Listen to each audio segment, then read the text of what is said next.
तो आप सब वेलकम है आपका अपने यूट्यूब चैनल एजुकेशन पैथ पर। स्टूडेंट, आज हम इस वीडियो में डिस्कस करने वाले हैं अणुसंख्यता यानी कि मॉलिक्युलैरिटी को।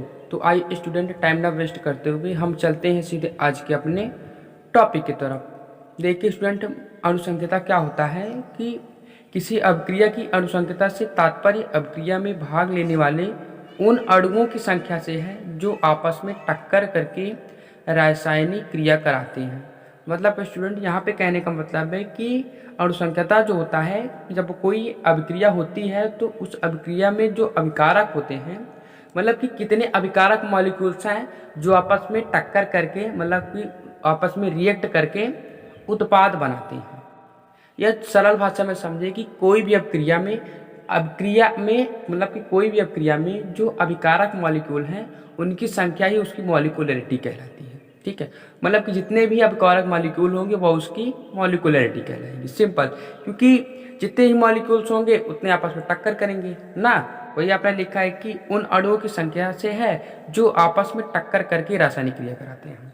तो जितनी संख्या होगी वो जो जिनकी संख्या होगी, मतलब जो जो होंगे मॉलिक्यूल्स, वे ही आपस में टक्कर करके क्या रासायनिक क्रिया करेंगे। ठीक है, तो हम दूसरी भाषा में सरल तरीके से समझ सकते हैं कि कोई भी अभिक्रिया में जो आपके अभिकारक होते हैं उनकी जो संख्या होती है, मतलब जितने अभिकारक होते हैं वो तो उसकी मॉलिक्युलरिटी कहलाती है। ठीक है, एग्जाम्पल में हम समझते हैं इसे, जैसे आप ले सकते हो NH4NO2। ठीक है, जब अगर आप इसे हीट करोगे तो किसमें सेपरेट होता है, ये आप में N2 और 2H2O के रूप में अलग हो जाता है। ठीक है, बस इसमें देखिए जो अभिकारक है ना उसकी कितने मॉलिक्यूल है अभिकारक। तो अभिकारक के मॉलिक्यूल्स एक हैं और जब इसके मॉलिक्यूल्स एक होंगे तो इसकी मॉलिक्युलरिटी एक हो जाएगी। ठीक है स्टूडेंट, देख रहे हैं आप यहाँ पे अभिकारक का एक ही मॉलिक्यूल है। ठीक है, तो एक मॉलिक्यूल है तो इसकी मॉलिक्युलरिटी कितनी हो जाएगी, एक हो जाएगी। ठीक है, आगे कुछ एग्जांपल और हम समझते हैं, जैसे आप सेकंड एग्जांपल ले सकते हैं N2 और 3H2। ठीक है, N2 और 3H2 में जब आप रिएक्शन कराएंगे तो क्या बनाता है, 2NH3 बनाएगा। ठीक है, अब इसमें देखिए नाइट्रोजन कितने मॉलिक्यूल्स हैं, नाइट्रोजन मॉलिक्यूल्स एक है और हाइड्रोजन मॉलिक्यूल्स कितने हैं, 3 है, मतलब 3 है। तो कुल कितना मॉलिक्यूल्स हुए, 4 मॉलिक्यूल्स।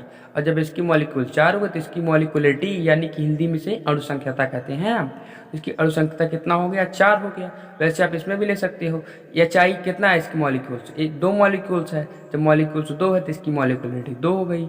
इसमें कितने मॉलिक्यूल्स आपको दिख रहा है, एक मॉलिक्यूल NaCl है, एक मॉलिक्यूल्स AgNO3 है ना अभिकारक का, इसकी मॉलिक्युलरिटी 2 हो गई। मतलब कि ना पेपर में आपको इस तरह से नहीं देगा कि आपको उत्पाद बनाने के लिए नहीं देगा, एक रिएक्शन दिया रहेगा। ठीक है, उस रिएक्शन में पूछेगा कि इस रिएक्शन यानी कि इस अभिक्रिया की मॉलिक्युलरिटी क्या है। तो आप देखोगे, आराम से काउंट कर लोगे कि इसमें कितने मॉलिक्यूल्स इन्वॉल्व इसके अभिकारक में, जितने मॉलिक्यूल्स होंगे वो उसकी उतनी मॉलिक्युलरिटी होती है। ठीक है, आप इस तरीके से आसानी से कर सकते हैं। यहाँ पे आपको ना वो क्या कहते हैं कि उत्पाद बनाने के लिए नहीं देगा, सिर्फ आपको अभिकारक काउंट करके उस जो रिएक्शन की जो अभिकारक होंगे उसी को काउंट करके उसी को गिन के आपको उसकी मॉलिक्युलरिटी बता देनी है। अब आगे ऐसा एक एग्जांपल और ले लेते हैं स्टूडेंट, जैसे आप ले लीजिए CH3COO C2H5 है प्लस H2O। इनमें जब रिएक्शन कराओगे तो क्या बनाते हैं ये CH3COOH प्लस C2H5OH। ठीक है, तो इसमें कितने मॉलिक्यूल्स है, एक मॉलिक्यूल्स तो ये है और एक मॉलिक्यूल H2O है। तो इन दोनों में कितनी मॉलिक्युलरिटी हो गई, 2 हो गई, क्योंकि 2 मॉलिक्यूल्स इन्वॉल्व हैं। जितने मॉलिक्यूल्स इन्वॉल्व होते हैं वो उसकी उतनी मॉलिक्युलरिटी होती है। ठीक है, तो आई होप स्टूडेंट आपको अणुसंख्यता अच्छे से समझ में आ गया होगा। अब चलते हैं स्टूडेंट आगे वाले टॉपिक की तरफ। आगे है स्टूडेंट द्रव्यानुपातिक क्रिया का नियम, the law of mass action. Student, ये जो नियम है ना ये बहुत ही सरल है, बट ये बहुत ही ज़्यादा इंपॉर्टेंट है इस आगे की टॉपिक के लिए।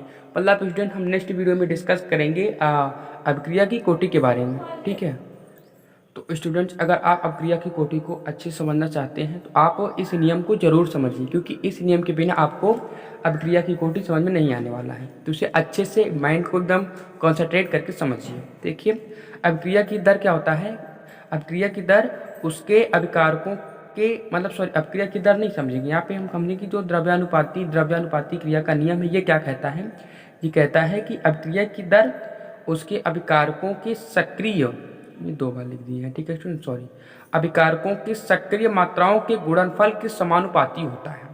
ठीक है, मतलब कि जो अभिकारक हैं उसकी सक्रिय मात्राओं के गुणनफल के समानुपाती होता है।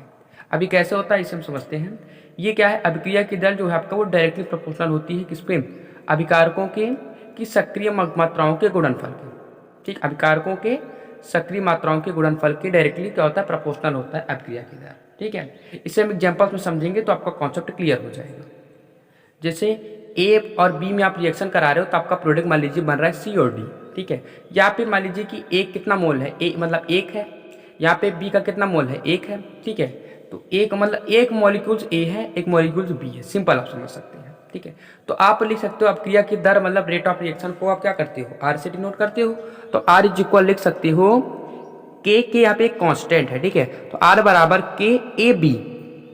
ठीक है, आप ऊपर K1 A1 और A1 और B1 भी लगा सकते हैं। ठीक है, क्योंकि यहाँ पे हम कॉन्सेंट्रेशन इसका जो मोल होता है ना ऊपर यहाँ पे हम लिखते हैं, तो इस तरीके से भी हम लिख सकते हैं आर प्रोपोर्शनल के की जगह हम यहाँ पे प्रोपोर्शनल जब लगाते हैं तो के अब कांस्टेंट हट जाता है। ठीक है, तो ए यहाँ पे कितना, ए का मोल 1 था और बी का मोल 1 था। ठीक है, तो आप इस तरीके से लिख सकते हो आर डायरेक्टली प्रोपोर्शनल A1 और B1 के होता है। ठीक है, अगला एग्जाम्पल हम समझ लेते हैं, जैसे यहाँ पे 2 मोल है। ठीक है, और प्रोडक्ट आपका क्या बनाया है, C+D बनाया है। तो आप लिख सकते हो आर बराबर जो के कांस्टेंट है, उसके बाद जो आपका ए है ए की पावर 2 आप लिख सकते हो, क्योंकि यहाँ कितना मॉलिक्यूल है, 2 मॉलिक्यूल है।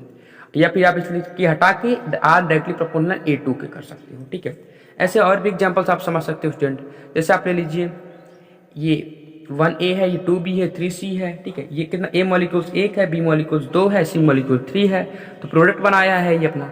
ठीक है, तो इसे आप लिख सकते हो आर जो डायरेक्टली प्रोपोर्शनल होगा वो किसके होगा, A1 B1 A1 B2 C3।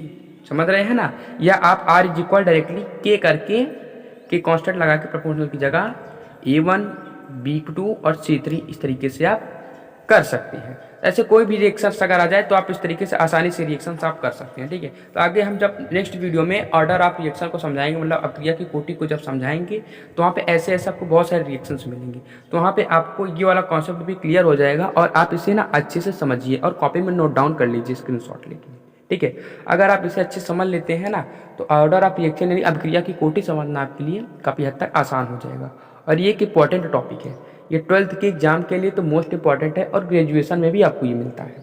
ठीक है, तो आप इसे जरूर अच्छे से पढ़िए और नेक्स्ट वीडियो में हम डिस्कस करेंगे ऑर्डर ऑफ रिएक्शन को। तो बने रहिए वीडियो में, मिलते हैं नेक्स्ट वीडियो में नए टॉपिक के साथ। तब तक के लिए बाय स्टूडेंट।